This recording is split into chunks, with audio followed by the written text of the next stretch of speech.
Mr. Funny has such a brilliant design to him, and I have to say the narrative itself is rather sweet too. So I love the style of him. This is the 18th Mr. Man book, and we learn that Mr. Funny is off for a drive one day, and there are a lot of things in this that young children will be able to find delightful. He's having, to quote, a daisy sandwich and a glass of toast. And honestly, when I read this the first time this morning, I read glass of toast and it didn't sound strange. It took me a few seconds to realize what was being said. I love how it's illustrated. I love the attention to detail, the little petal colors in the sandwich. Visually, it's just really delightful. And then we learn that he's driving in his shoe and it entertains all of the animals. Really beautifully illustrated. He's driving in his shoe and he's decided to go to the zoo. But there is a problem.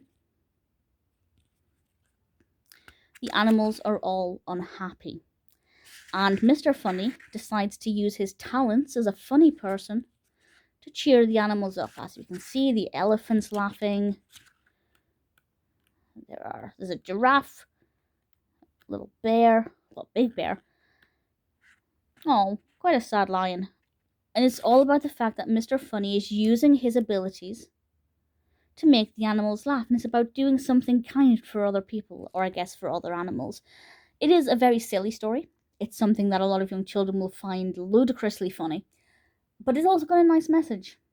If people are upset and you have the ability to cheer them up, it might be a really nice thing for you to do.